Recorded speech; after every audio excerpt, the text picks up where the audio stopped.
Hi, I'm Tony Harris. And I'm Patricia Serrano, and this is SailTrek.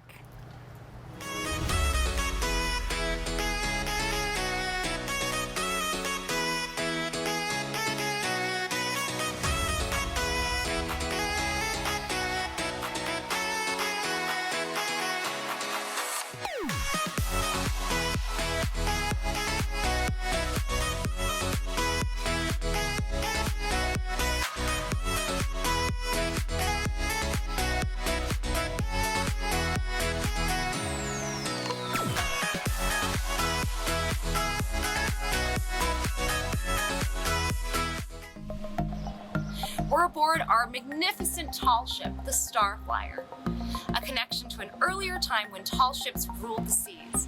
Welcome aboard and get ready for adventure.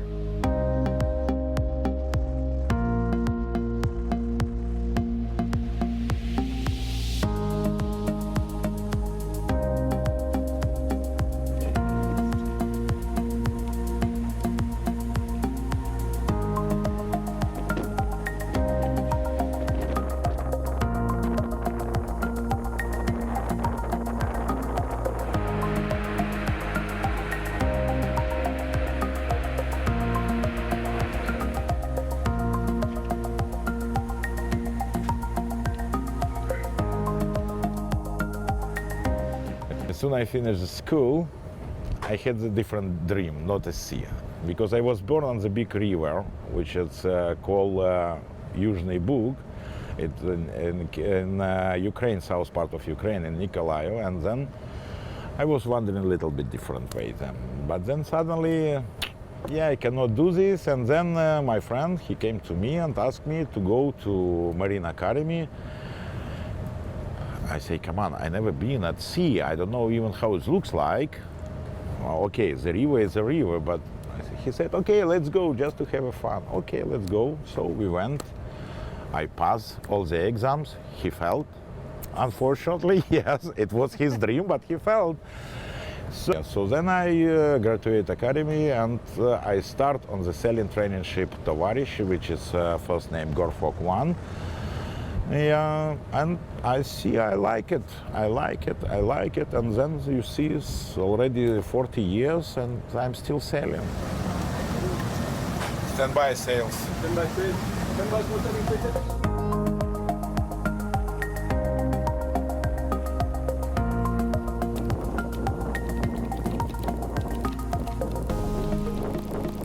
When you have a, let's say, sailing ship, and so you're using most of the time the sails and the company, the passengers and the fun, and it's really nice. I like this job. That is the reason I'm on 30 years on the sails only. What is it?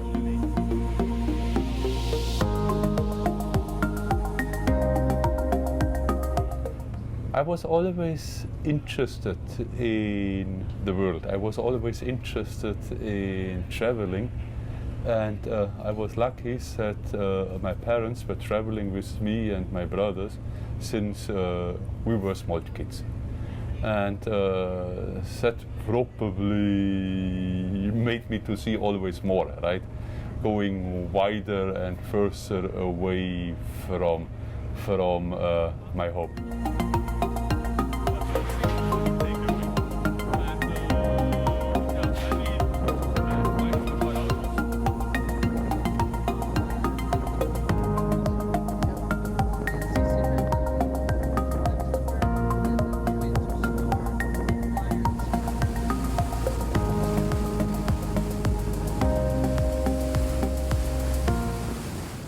My mother had also a travel agency, and she had once a group going to a ship in South America, and I was just finishing my studies, and she told me, okay, go with them, take care of them, and then when you come back you can go on with your career you planned.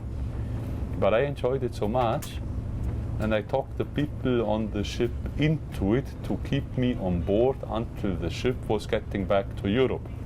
Just helping out with all kind of funny duties. And when the ship was back in Europe, they offered me a job in the excursion department and were going 2 months later on a cruise around the world. And I thought that's a once in a lifetime chance, you have to take it, you can finish afterwards. But afterwards I was fully on the hook, and I'm still here. Yeah, what I've seen from the world, you can normally not see in 5 lifetimes.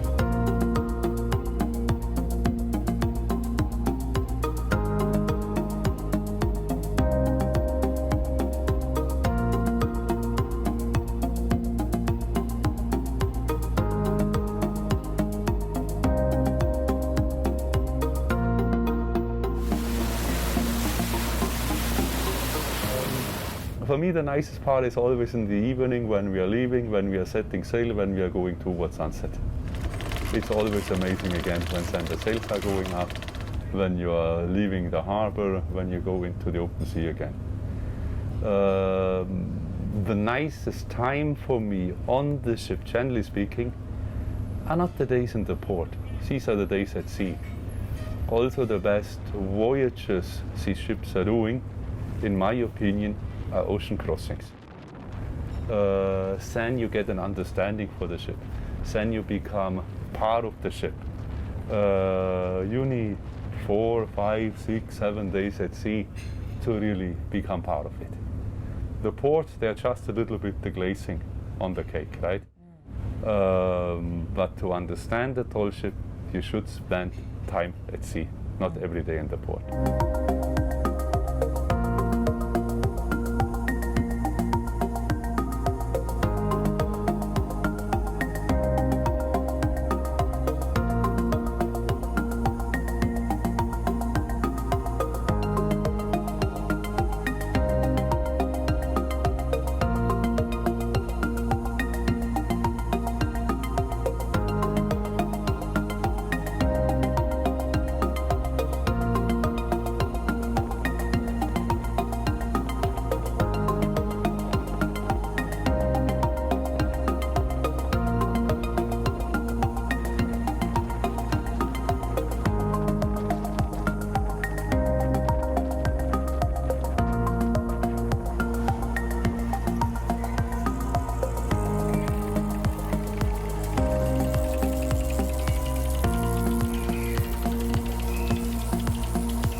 Join us this week as we sail the Starflyer to places that are truly unique. Jim Scott takes us to what's known as the jewels of the Caribbean, to Island Hop. They're called the Grenadines, where the beauty of sand, sun, and water combine to create places where people make their homes, make their livings, ensure that centuries-old cultural traditions not only survive, but thrive. The 60 miles of the Grenadine Islands have the unique distinction of being part 2 of Caribbean nations, St. Vincent and Grenada. This started back in 1791, when St. Vincent took control of the top 2/3 of the island chain and Grenada the bottom third. The Grenadines were settled by the French with the intention to create plantations, but low and uncertain rainfall made staying here a precarious situation. The islands have varied landscapes from thickly wooded mountains to small streams and white sandy beaches. But it's the volcanoes that make the soil of the Grenadines fertile, but can lead to times of stress. Over the years, the islands, which sit on the Caribbean plate, part of what is sometimes called the Caribbean Ring of Fire, have largely been spared the troubles of Montserrat and Haiti, but the possibility always exists, an uneasy alliance with nature in this place of incredible beauty. Because of the fertile soil, the economy here is mostly agricultural and includes a wide variety of fruits and vegetables. While arrowroot used to be a major export in the Grenadines, the leading crop here is now bananas and also sweet potatoes, plantains, yams, and coconuts.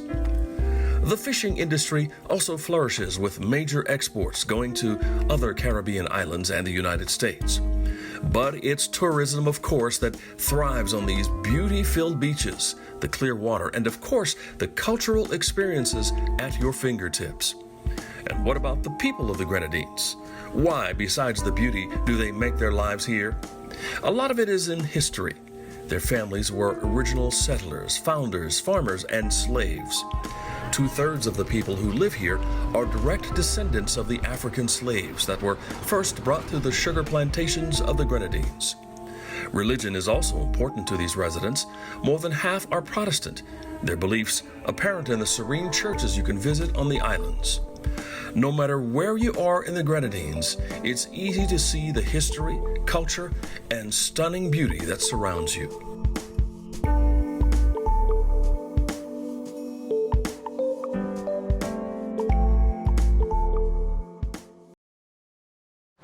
One of the great things about SailTrek is getting to visit out-of-the-way places. And on our travels, we learn much about the sea and what's needed for its protection. Our next story explains how overfishing affects the ocean and all of us. The waters of the Caribbean are not only beautiful, they are the source of food for many in the regions. Fishing is very much a part of the Caribbean way of life, but it's a tradition that is in trouble. In recent years, overfishing of these waters is reaching crisis levels. And as this report from our partners at the Khalid bin Laden Living Oceans Foundation shows us, time is running out.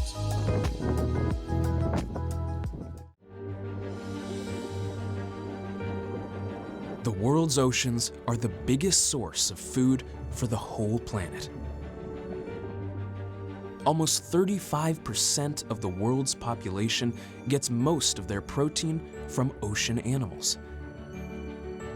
It seems unlikely that this vast resource could ever run out of the creatures we catch to feed ourselves. But although seafood markets around the world appear to be full, they hide a crisis: overfishing. Overfishing occurs when fishermen catch more animals than the oceans can sustain. And it changes the environment in other ways too. In Jamaica, fishermen laid down a huge net around the bay. This traditional method of fishing used to feed a whole village.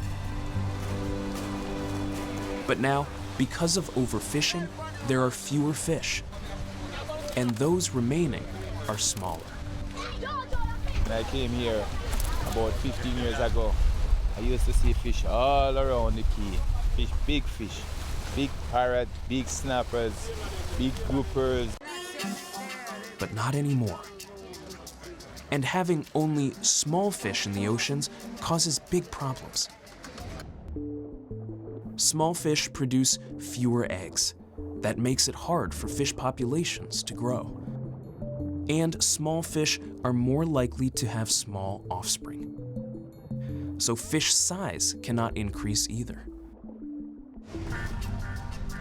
Overfishing has also changed the kinds of fish fishermen catch. These aren't the choice fish they used to take to market. Instead, they're the little fish the big fish used to eat. All in all, overfishing adds up to one sad fact. The world's oceans can't sustain the current level of fishing. But we still need to fish. But we have to fish because that's what we live from, fishing. And if there's no fish, no food on our table. Fortunately, something can be done about the ocean's downward spiral. In many places across the world, countries and communities are setting up marine reserves. In a no-take reserve, like this one in Jamaica's Pedro Bank, no fishing is permitted for a number of years. This allows adult fish and other creatures to reproduce in greater numbers, Small fish grow to adulthood and become big fish. Bigger fish and other animals spill over into the ocean around the reserve, where catching them is permitted. And that's good for fishermen. Marine reserves are big projects that yield impressive results for fisheries. But there are steps everyone can take to help protect the oceans. Catch only what you need, but no more. Follow local fishing rules. Never catch creatures during their breeding seasons. Know your seafood. Understand which animals are sustainable and where they came from. Give creatures a chance to breed. Choose larger ones. Don't destroy animal habitats like coral reefs, seagrass beds, and mangroves. And don't use destructive fishing gear.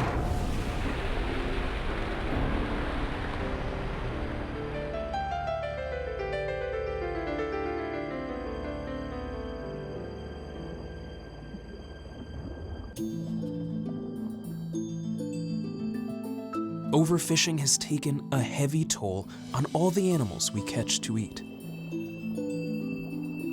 Fish and other ocean populations can recover and feed future generations, but only if we take steps now to look after our planet's greatest shared resource.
Thanks for watching. Be sure to join us on the next adventure. We'll see you soon.